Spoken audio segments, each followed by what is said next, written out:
Today we're going to read Miranda the Explorer.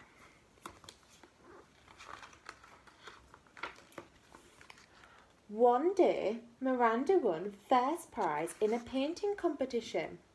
The prize was a ride in a balloon, and she was going to be on television. Miranda climbed into the basket under the balloon. The cameras rolled and she waved to the cheering crowds. This was fun. But then there was a sudden gust of wind. The rope snapped and the balloon sailed away with Miranda in it, all by herself. Miranda shut her eyes tight and hoped someone would rescue her, but the wind carried her up into the stormy sky and out of sight. The balloon flew over cold rocky islands and hot volcanoes. The world seemed a dangerous and unfriendly place. Miranda wanted to go home. Gradually, the wind became calmer, and Miranda dared to open her eyes. There was nothing in the basket except a large map of the world. Miranda opened it out and wondered where she could be. She was very high up, but she decided to be brave. She pulled a rope under the balloon to see what would happen. Hiss! Out came a little gas, and the balloon floated down through the clouds. Miranda couldn't stop it, and she landed with a jolt. Just then, a little girl came running over to her. "My name's Olga," she said in English.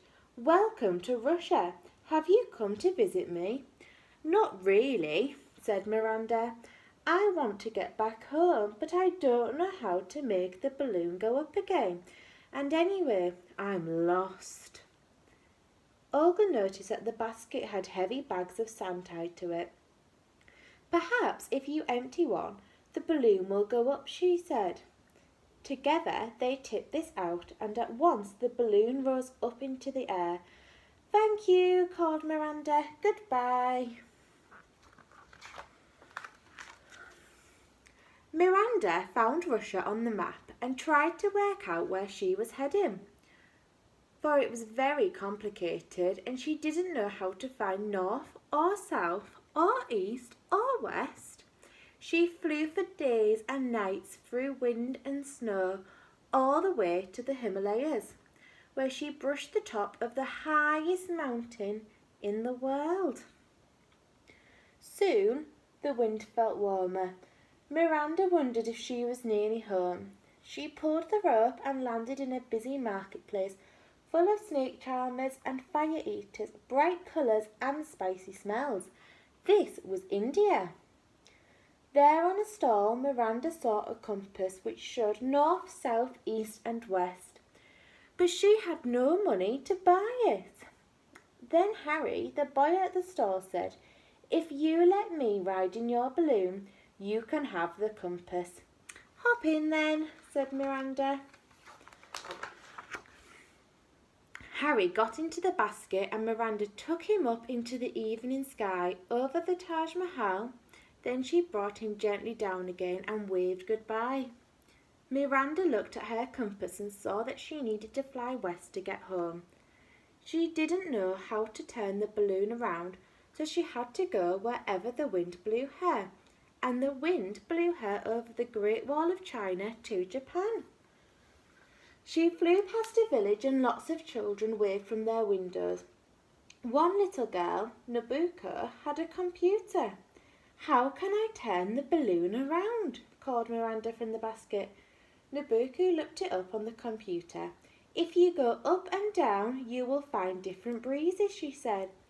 "You must find the breeze that will carry you home."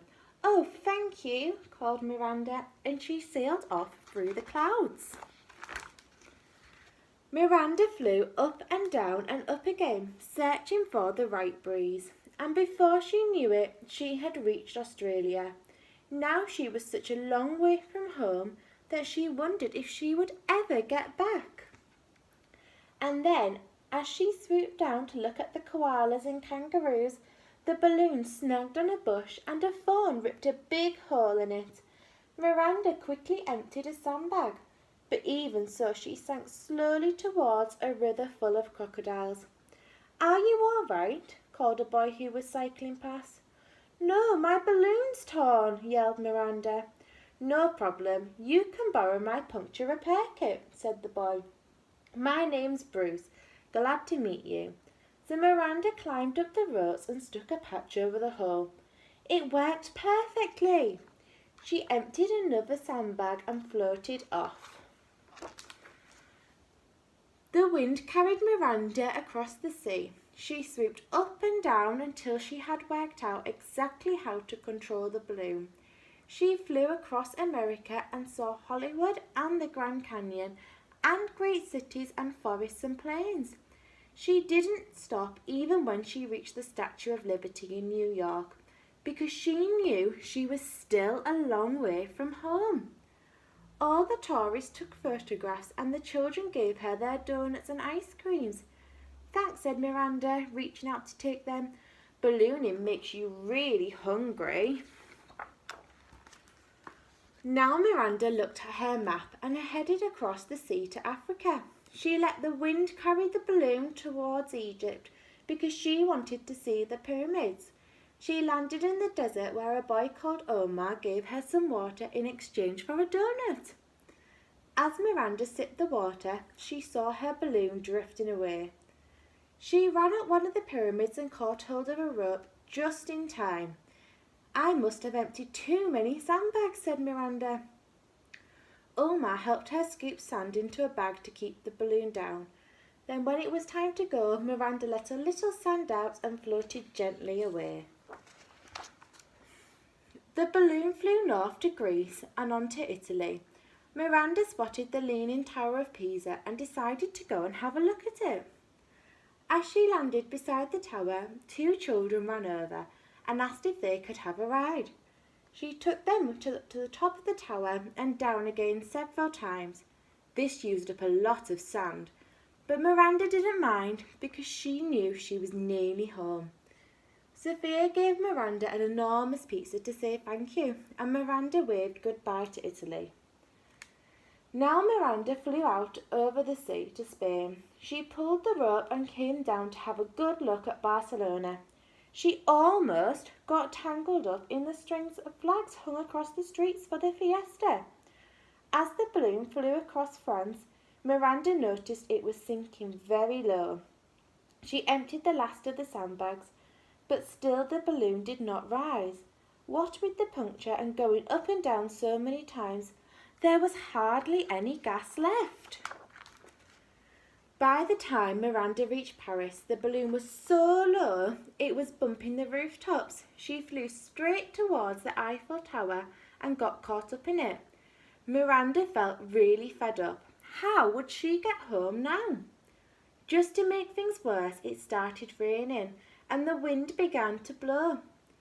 It grew stronger and whoosh! Up went the balloon, twirling through the stormy sky, and Miranda swept across the crashing waves and over high cliffs to England. She flew across London and waved to the Queen as she sailed over Buckingham Palace. The balloon limped on, sinking lower and lower until at last it gave a little sigh and flopped onto the ground. Miranda looked around her and saw that at long last she was home. She had her favourite supper and a nice hot bath and fell fast asleep in her own comfy bed. It was good to be back, and yet Miranda felt a little bit sad. She missed her adventures. Next day, she rang the television director and told him all about the wonderful things she had seen. "Do you want your balloon back?" she said. "I'm afraid it's got a puncture." "Oh, you can keep it," said the director. "And we'd love to make a program about you. We could call it Miranda the Explorer." But Miranda said she was too busy. She had a balloon to get ready. She filled up the sandbags and sewed up the hole, and in no time the balloon was as good as new.